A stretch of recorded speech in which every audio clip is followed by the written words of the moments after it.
మీ మోకాల నొప్పులకు ఎటువంటి సర్జరీ లేకుండా ఎపియాన్ పెయిన్ క్లినిక్ అందిస్తున్న అత్యాధునిక చికిత్స. తర్వాత ఆహార నియమాల్లో భాగంగా ఒకప్పుడేమో ఏకభుక్తం అనేవాళ్ళు, ఉపవాసం అంటుండేవాళ్ళు. ఇప్పుడేమో ఇంటర్మీడియట్ ఫాస్టింగ్ అంటున్నారు. ఏమైనా డిఫరెన్స్ ఉందా? దీంతో మీకు ప్రాక్టీస్ ఉందా వీటిల్లో? డిఫరెన్స్ అని కాదు కానీ రెండు వేరే సబ్జెక్ట్స్. ఒకటి ఏకభుక్తం అనేది ఎందుకనంటే అది ఆనాటి జీవన శైలి. అప్పుడు ఇన్ని వ్యాపారాలు లేవు, ఇన్ని వస్తువులు, ఇంత కన్జ్యూమరిజం లేదు, ఇన్ని వ్యవహారాలు డీల్ చేయాల్సిన అవసరం లేదు. వాళ్ళు వ్యవసాయదారులు. బేసిక్గా వ్యవసాయం ఎందుకు చేస్తారు? ఆహారం కోసం. అంటే ఒక జీవి మనుగడ సాగించాలంటే వ్యాపారం కాదు కావాల్సింది, ఆహారం కావాలి. అంతే కదా. ఆహారం ఎట్లొస్తుంది అంటే వ్యవసాయం చేస్తూ వస్తుంది. నేను వ్యవసాయం చేయడం అనేది ఆ కష్టం చేయడానికి ఇష్టపడక నేను ఉద్యోగం చేసుకుంటాను, కొత్త ఉద్యోగాలు క్రియేట్ చేసుకున్నాం. ఎందుకు చేస్తున్నారు ఉద్యోగం? జీతం వస్తుంది. జీతం ఎందుకు? ఆహారం కొనుక్కోవడానికి. ఆ పని మన వాళ్ళు ప్రాచీనులు ఆహారమే, వ్యవసాయమే ప్రతి ఒక్కరూ. ఈవెన్ ఆధ్యాత్మికంగా ఉన్నటువంటి బ్రాహ్మణులు కూడా 1 ఎకరా పొలం ఏదో నార్మడి ఉండేది. మినిమం కావలసినటువంటి ఇంటికి కావాల్సిన ధాన్యం పట్టించుకునేవాళ్ళు. పెసలు, జొన్నలు, మినువులు అన్నీ పట్టించుకునేవాళ్ళు. అది ఆహారం చేసుకొని దేవ ప్రార్థనతో కాలం గడిపేవాళ్ళు. వాళ్ళకి ఏకభుక్తి సరిపోతుంది. శారీరక శ్రమ కేవలం ఆ 6 రోజులు 6 నెలల పంట. ఇప్పుడు కానీ 2 నెలల పంటలు వచ్చినాయి కానీ 6 నెలలు వ్యవసాయం, మిగతా 6 నెలలు ఖాళీ. వర్షాకాలం బయటికి వెళ్ళేవాళ్ళు కాదు, ధ్యానం చేసుకునేవాళ్ళు. ఆ 6 నెలల శ్రమకి అప్పుడు బహుశా ఉదయం సద్దనం లాంటివి తినేవాళ్ళు, మధ్యాహ్నం ఏదో భోజనం చేసేవాడు, రాత్రికి అక్కర్లేదు. కానీ ఇవాళ అది కాదు. ఒత్తిడి వల్ల కూడా మీకు ఆహారం చాలా అవసరం అవుతుంది. చాలా ఎనర్జీ డిసిపేట్ అయిపోతుంది. ఉదయం నిద్ర లేచిన తర్వాత నుంచి మీ సమస్యలు ప్రారంభమవుతాయి. పాలవాడు ఇంకా రాలేదు, పేపర్ ఇంకా తెచ్చేయలేదు, పేపర్ చదవాల్సి కూడా ఒక వ్యసనం అయిపోయింది. పాలవాడు ఇచ్చిన కాఫీ తాకపోతే వ్యసనం అయిపోయింది. పనివాళ్ళతో ఏదో సమస్యలు ఉన్నవాళ్ళకి పనివాళ్ళు ఉంటారు, సమస్యలు వస్తాయి. ఇవి కాక ఆయన వ్యాపారాలు, సందర్శకులు, తను చేసిన సోషల్ ఆబ్లిగేషన్స్, ఇన్ని ఒత్తిడిలో మీ ఆహారం సరిపోదు. ఎంత క్యాలరీస్ ఖర్చు అవుతున్నాయో మీరు ఒక విషయం గురించి ఆలోచన చేశారంటే కొన్ని క్యాలరీస్ ఖర్చు అవుతాయి. మరి శరీరానికి పోషణ ఆలోచించినా క్యాలరీస్ బర్న్ అవుతాయి. అయ్యో విపరీతంగా అవుతాయి. మదన పడ్డారంటే ఇంకా ఎక్కువ అవుతాయి, బెంగ పడ్డారంటే ఇంకా ఎక్కువ అవుతాయి, దిగులు పడ్డారంటే నాశనం. అంటే ఫిజికల్గా మూమెంట్సే కాకుండా మనసును కష్టపెట్టే కొద్దీ కూడా క్యాలరీస్ బర్న్ అవుతుంటాయి. ఏ కాదు, రివర్స్లో కూడా మాట్లాడుకున్నాం. మీరు ఆనందపడే కొద్దీ, ఆహ్లాదం పెంచుకునే కొద్దీ మీకు ఎక్కడైనా తుష్టి, పుష్టి, సంతృప్తి, మొహంలో తేజస్సు, వర్చస్సు వస్తాయి. దానికి ఆపోజిట్ సమస్యలు, యాంగ్జైటీసు, ఆందోళనలు, నిర్వేదాలు, నిరాశలు, నిస్పృహలు కుంచేస్తాయి. ఇవి కుంచుతాయి, అవి పెంచుతాయి. శరీరంలో ఉన్న గొప్పతనం ఏంటంటే భగవంతుడు ఎలా చేశాడంటే కేవలం ఫిజికల్గానే కాదు, మీ ఆలోచన సరళిని బట్టి కూడా మీ ఆరోగ్యం నిర్ణయం.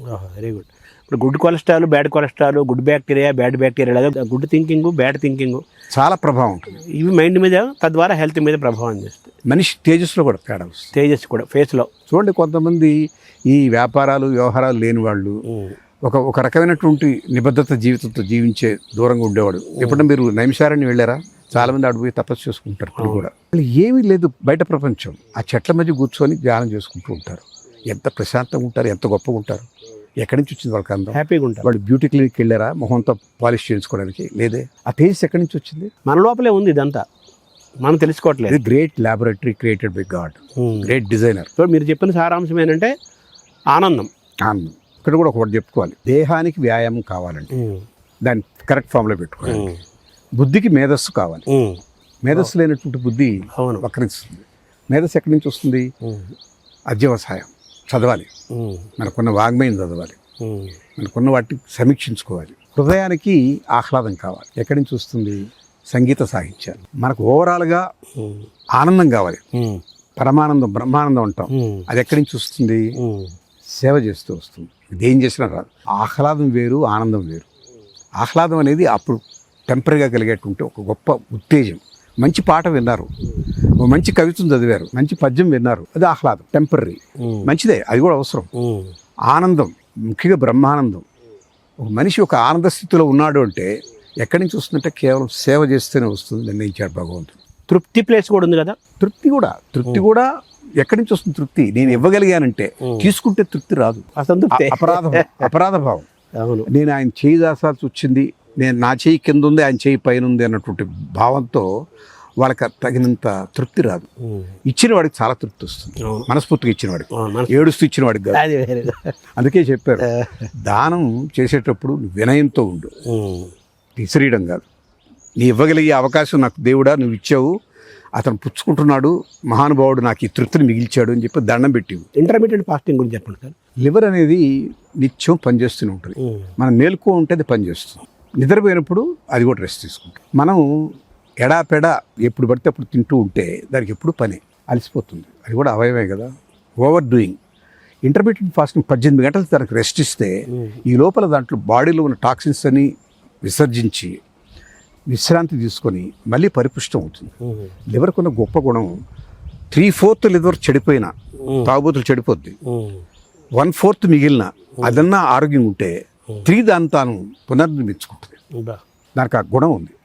కొన్ని బలులకి తోక తెగిపోతే మళ్ళీ వస్తుందంటారే, మనిషిలో లివర్కి ఆ గుణం ఉంది. బయట ప్రపంచం తెలుసుకుంటా కానీ మనం లోపల మనం చూసుకోం కదా. కేవలం ఏకభుక్తం మంచిది అన్నారు, రెస్ట్ ఇచ్చినట్టు మిగతా టైం అంటే శ్రమ లేనప్పుడు. శ్రమ ఎక్కువ ఉంది కాబట్టి ఇప్పుడు కనీసం 18 గంటల దానికి రెస్ట్ ఇవ్వండిరా బాబు, 16 గంటలు ఇవ్వండి, 12 గంటలు ఇవ్వండి పోనీ అని కన్సెషన్ ఇస్తూ వచ్చారు. అది మంచిది, అది ఇంటర్మీడియట్ ఫాస్టింగ్. తెలుసుకునే గురించి నువ్వు తెలుసుకోండి. రమణ మహర్షి అదే చెప్పారు, ఆదిశంకరాచార్య అదే చెప్పారు, నో యువర్ సెల్ఫ్ అన్నారు. ఇప్పుడు ఈ జగ్గి వాసుదేవం ఇన్నర్ ఇంజనీరింగ్ అంటున్నారు. ఇవన్నీ దీని కింద వస్తాయంటారా? ఎన్ని చెప్పినా మూలం అదేనండి. మనల్ని మనం తెలుసుకోవడమే తత్వజ్ఞత. మనిషి తత్వమే తత్వం. ఒక మనిషికే తత్వం అనేటువంటి ఆలోచన పెట్టాడు, ఇంకే జీవికి లేదు. మనిషి తత్వమే మానవత్వం. దాంట్లో దైవీ గుణాలన్నీ ఉన్నాయి. క్రియాశీలత్వం, దయాగుణం, క్షమ, సహనం, ఓర్పు, జీవకారుణ్య దృక్పథం, దానగుణం, ఇవన్నీ మానవత్వంలో ఉన్నాయి. ఆ మానవత్వం అనే తత్వం ఒక మనిషికి పెట్టాడు దేవుడు. వీటిని మీరు అనుభవిస్తున్నారా? ఆ మార్గంలో ఉన్నాను. బహుశా ఈ జన్మలో సాధించగలను, లేకపోతే ఇంకో 100 జన్మలు ఎత్తాలో నాకు తెలియదు. నేను ఈ జన్మల నుంచి నేను సాధన చేస్తున్నాను కూడా తెలియదు. బట్ నేను ప్రయాణికుడిని. అంటే ఒక మంచి బస్సు ఎక్కినట్టుగా, ఒక మంచి స్కూల్లో చేరినట్టుగా. ముఖ్యంగానండి, లక్ష్యం మీద దృష్టి కన్నా నీవు చేసే ప్రయాణం మీద దృష్టి పెడితే జాగ్రత్తగా ఉంటావు, పడిపోవు. నేను మద్రాసు వెళ్ళాలి, మద్రాసుని గుర్తుపెట్టుకుంటే దారిలో ఎట్టంటే అట్టు పోతాను. నేను చేస్తున్న ప్రయాణాన్ని ఎంజాయ్ చేస్తూ, నేను సక్రమ మార్గంలో ఉన్నానని భరోసా ఇచ్చుకుంటూ, నేను తప్పులు చేయలేదు, ఉచ్చనీచాల మీద కాలు పెట్టలేదు, జాగ్రత్తగా నడిచాను, నా మార్గం బాగుంది అన్న తృప్తిగా మిగిలితే లక్ష్యం ఎప్పటికైనా చేరుతాం. మనిషి యొక్క ఆరోగ్యాన్ని, మనసుని ప్రభావితం చేస్తూ సమాజం యొక్క శాంతిని కానీ అశాంతిని కానీ, మంచి చెడులన్నీ కలిసిన విషయాల్లో డబ్బు పాత్ర కూడా ఉంది కదా సార్? చాలా ఉంటుంది, చాలా ఉంటుంది. అది తగినంత లేకపోతే బాధ, తగిన దానికన్నా మించి ఉంటే మరింత బాధ, క్షోభ. క్లబ్ 99 ఒక కథ ఉందండి. అది యాక్చువల్గా మన కథనే వాళ్ళు ఇంగ్లీష్లో మార్చారు. మన కథే చెప్పుకుందాం. డబ్బు అనేది చాలా విచిత్రమైంది, చాలా అవసరం. అది ఒక స్థితిలో అది లేకపోతే మనిషి కాంప్రమైజ్ అయిపోతాడు కొన్ని వాల్యూస్లో. మీకు మహాభారతంలో ద్రోణుడు వివాహం చేసుకున్నాడు విజయానంతరం.